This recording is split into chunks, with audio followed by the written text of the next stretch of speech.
Hello, and thank you for tuning in to learn more about the field of radiologic technology. My name is Ashley Balliet. I am the Program Director at Mercy St. Luke's School of Radiologic Technology in Cedar Rapids. We also work with our affiliate, Kirkwood Community College, and I will explain a little bit more about our relationship as we go through this presentation. So first off, those of you who have never had an x-ray or had a family member who's needed an x-ray, CAT scan, or MRI may not know what a radiologic technologist is. In short term, we are x-ray techs. We take x-rays. A radiologic technologist is a person who takes x-rays to aid in the diagnosis of disease.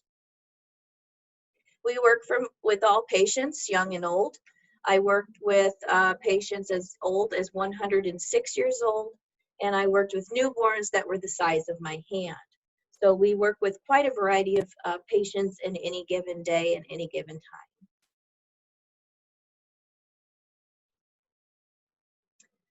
We are not doctors. We are not radiologists. You would go to your family physician to get your yearly physical. They could order an x-ray, which a duty that we would perform. Our radiologists are those who actually interpret and make diagnoses from the x-rays that the technologist creates. So a radiologist is somebody who actually sits in a very dark room and looks at computer screens and dictates into a microphone called a dictaphone, and gets reports sent out to doctors to help diagnose and treat patients. Radiologic technologists, while we do learn patient care and we do perform patient care duties, we are not nurses. Nurses provide extensive patient care to the sick and injured. They administer many different kinds of medications, and those are medications by which we do not, most of them, administer as radiologic technologists. Radiologic technologists may spend 5 minutes to perhaps 4 to 6 hours with a patient at most, and we might see patients come back for repeat exams. However, we don't work with our patients as much as a nurse would. A nurse may work 3 12-hour shifts in which she gets to know her patients and her family. As radiologic technologists, we don't have quite that opportunity, but we do have the opportunity while the patient's with us for whatever given amount of time to make quite a difference in their perception of their care and to show them compassion and empathy. So for those of you that are looking to spend more time with patients, radiologic technology may not fit with your perception, but I would recommend that you shadow both nursing and radiologic technology if you're not quite sure. Making a decision about what you want to do for the rest of your life is a big decision, and I would always recommend job shadows. So what are x-rays? They are photons, such as light photons are, but they actually are more penetrable. They fly through the air at the speed of light. They were discovered in 1895 by Wilhelm Conrad Röntgen, an accidental discovery that changed medicine forever. And here is a picture of the first x-ray ever taken. It was a picture of Mr. Röntgen's wife's hand, and her name was Bertha. So this is Bertha's x-ray, the very first x-ray ever made. And this x-ray actually took over 30 minutes to create. Now we are able to see images within a second of when we take them in our digital processing. So things have come quite a long way in the 125 odd years since Röntgen's discovery. Today we use digital imaging. Our images are viewed on computer monitors. These images can be sent all around the world as needed to aid and assist in patient care. This allows us to make our care more cohesive. It allows hospitals to talk to one another and share vital information when patients are transferred from one institution to another. So we've come a long way since Mr. Rankin's accidental discovery. Let's discuss what you need to know about the career as far as what do we need to know. Well, let's do a little anatomy quiz. First, try to guess what this is. If you guessed foot, that is correct. This is actually an oblique foot view where we've turned the foot 45 degrees to the inside so that we can see all of these metacarpal bones spread out. Because often we get fractures here in the outside metacarpal bone from stress fractures, particularly on persons that are avid runners or triathlon athletes. Can anyone guess what this is? If you guessed chest, you are correct. The black area is the lungs. The lines, the white lines on the picture are the ribs. And the big white oval in the center of the chest is the heart. It is a muscle, so it looks different than the lungs. And we can also see that there's something running down the center, and that would be our vertebrae or our thoracic spine. And towards the bottom is our lumbar spine.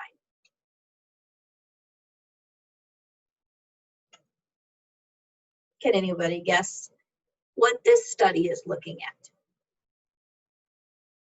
This study is looking at the colon, the large bowel.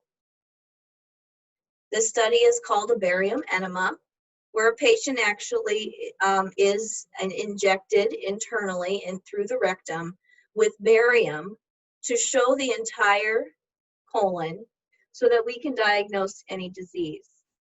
Perhaps they had a colonoscopy that they couldn't complete, where they go in with a camera. They couldn't get the camera through, so they want to look for any signs of cancer or polyps or anything that could be an obstructive disorder for this individual.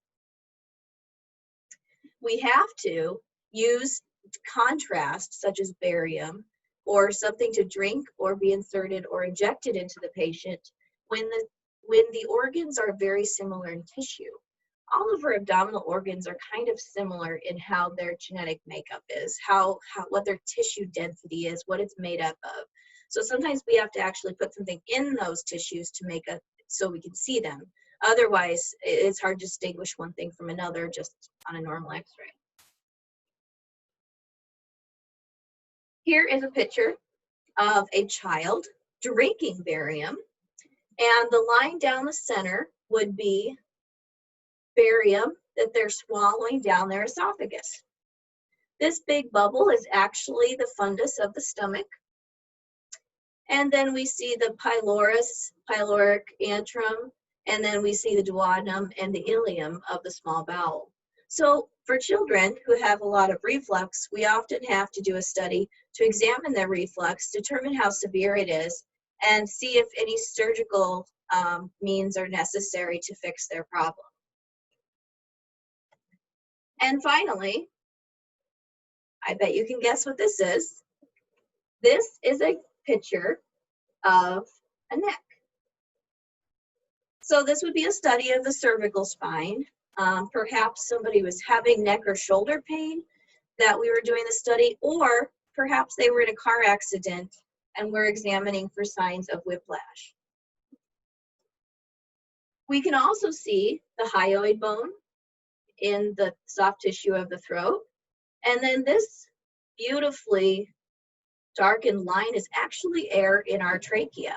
So this is a really nice picture. It's depicting some of the soft tissue of the throat and as well as the neck very nicely as well. You can see the individual's teeth in this picture and even their fillings. Anything that's metal is going to show up white on our x-rays.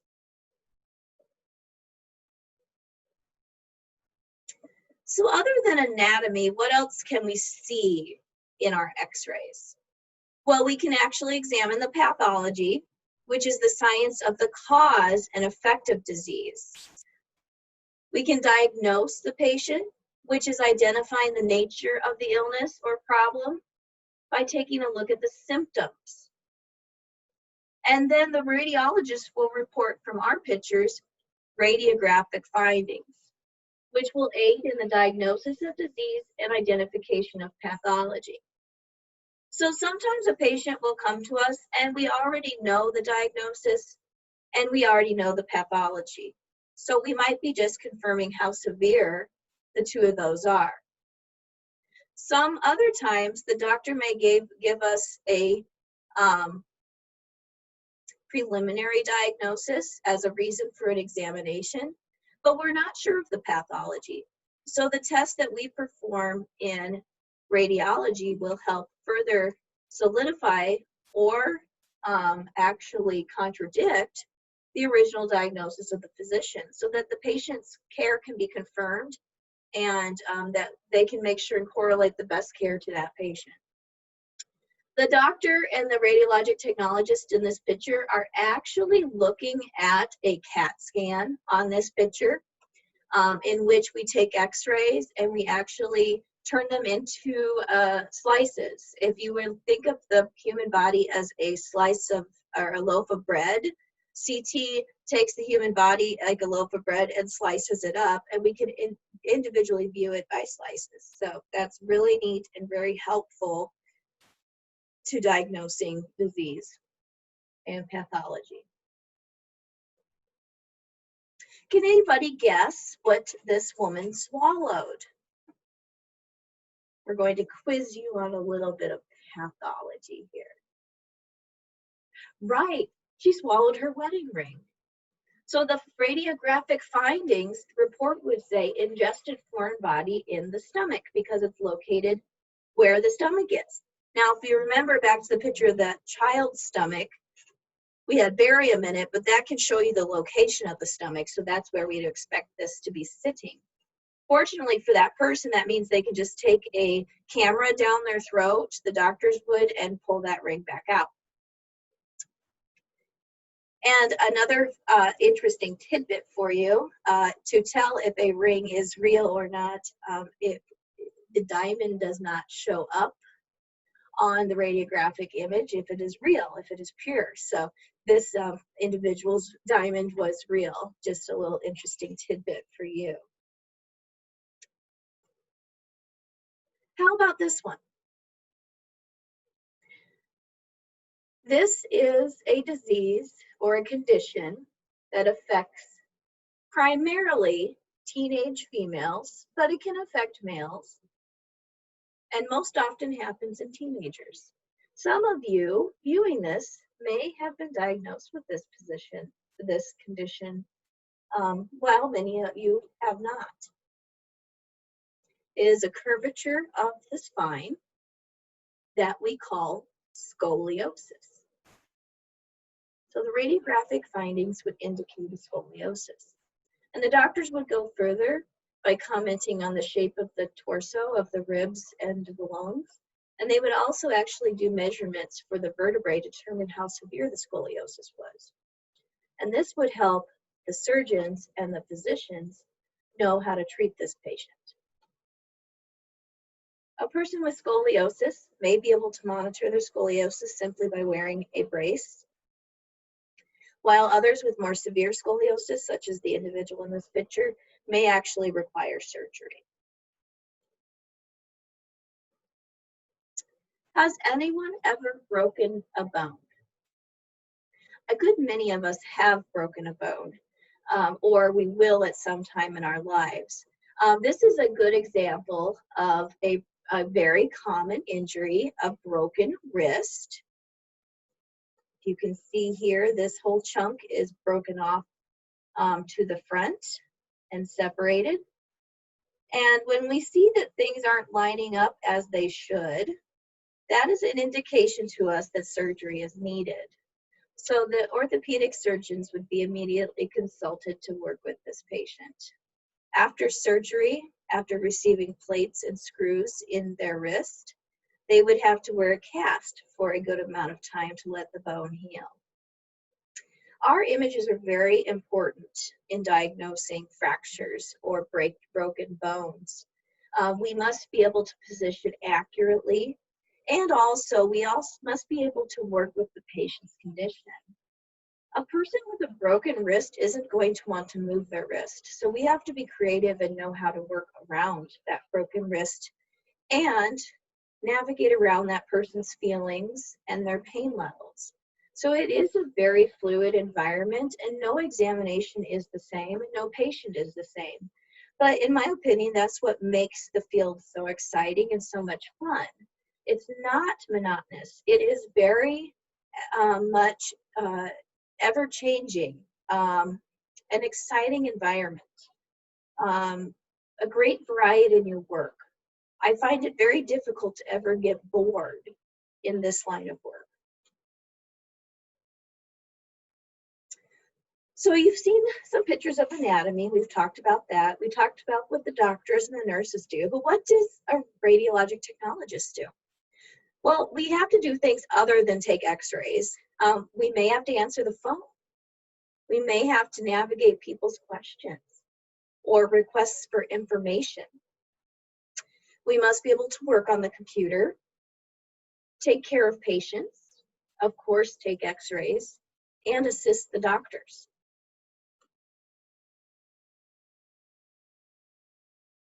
An important part of our job is preparing the patient for their examination. We must make sure they're dressed properly. If they're going to have an examination of the abdomen, we need to make sure that we have any metal objects that can be removed before we take the picture. We have to inform the exam to them and explain the exam and offer a chance for the individual to ask questions, because an informed patient is the best patient. We have to position the patient. Good positioning can result in quality images, and a quality image will help in the diagnosis and treatment of pathologies for a patient. So it's absolutely critical that we understand the anatomy of the human body, the physiology of how the body works, and how we can position the different bones of the body to create different pictures.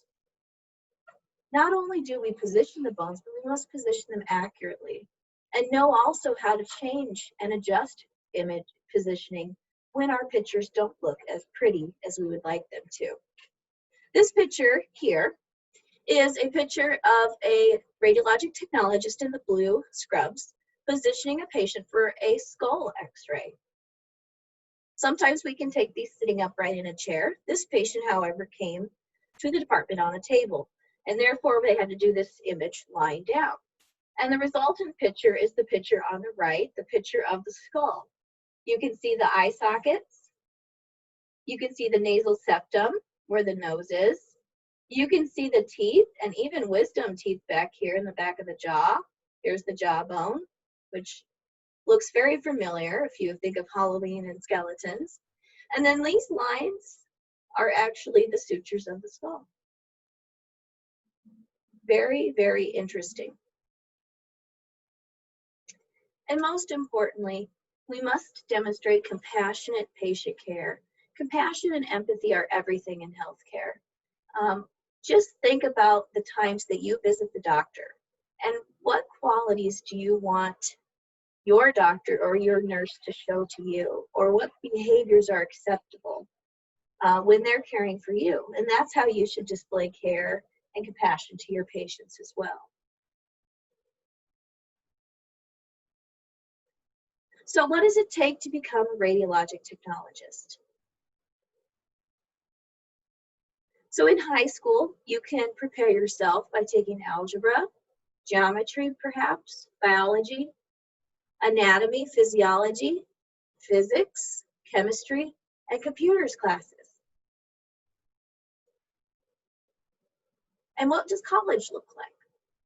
Well, if you choose to attend Mercy St.Lukes, you will take 1 to 1.5 years of prerequisite courses at Kirkwood Community College. That involves Composition 1, which is writing class, oral communications, Intro to Psychology, A&P 1 and 2, intermediate algebra, humanities course, which is a art or history course, microcomputer literacy, medical terminology, and also a required 4 semester hours of an electives course. After you complete the prerequisite courses at Kirkwood Community College, you can then fill out an application and interview for completing the 2 years at Mercy St. Luke's School of Radiologic Technology, where you'll study positioning, physics, pathology, ethics, and many more.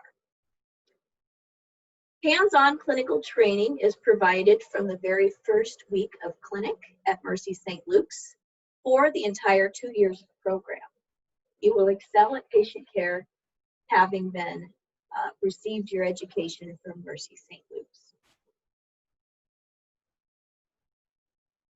Some important attitudes that we expect of somebody that would like to be in a healthcare profession are that you are a critical thinker, that you're detail-oriented. You must be able to juggle many hats at one time. You'll be the caregiver, you'll be the scientist. You will be consulting with physicians as an advisor. You'll be a compassionate caregiver. You'll be a shoulder to cry on. We wear many hats in radiology, but we also must be able to juggle those hats. We must be able to remain cool and calm under pressure. As I said before, think about the qualities that you expect in your nurse or doctor. Qualities of compassion, caring, being a genuine, kind person, respectful, a pleasant personality, honest and hardworking. These are the key attitudes that we look for in applicants applying to our program. And above always, treat others the way you would like to be treated. I love St. Luke's Hospital's mission statement to care for our patients as we would our family. It's so important to think of each individual patient as someone's family member, and remember how you would like your family members to be treated.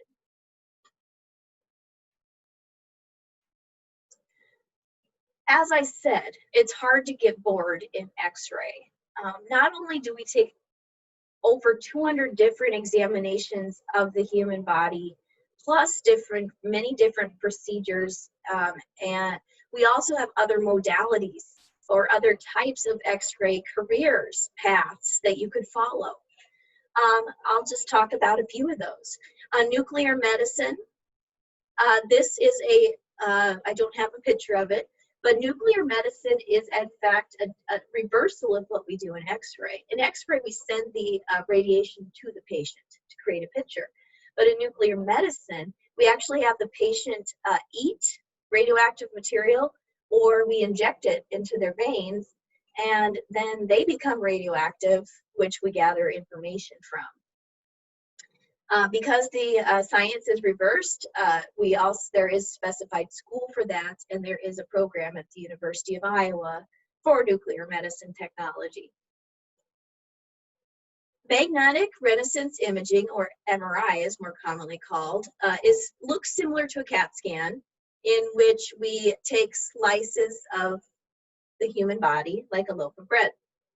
But we don't use X-rays, we use magnets. We use magnetic energy.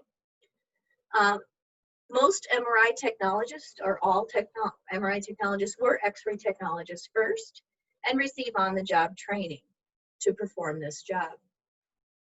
As I said, computed tomography takes X-ray slices of the human body, and that is also something that you can do by training on the job. Mammography is my field of specialty. It's the imaging of women's breast tissue in the aiding of annual screenings and preventative care for women's health. Mammography can also be trained on the job. Sonography uses sound waves to create pictures. Most commonly, picture in the bottom right, we think of a little baby, right? That's the most common OB, or obstetrics gynecology. Ultrasound is of a baby.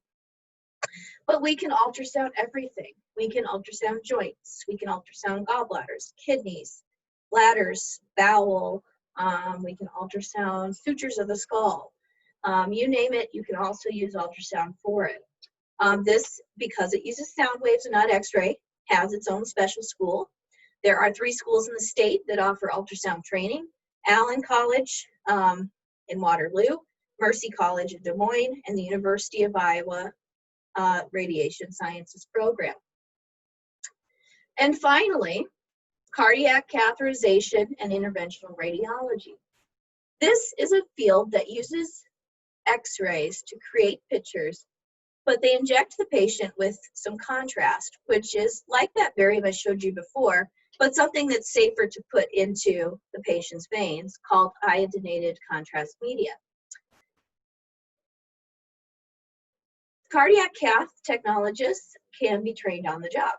So they become x-ray technologists, they graduate from our school, and then they get a job and they get paid to learn how to do that job.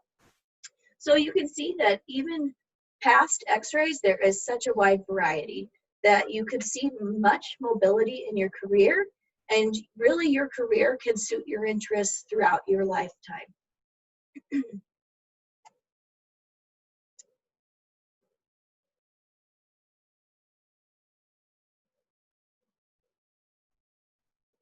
So I would like to thank you all for attending.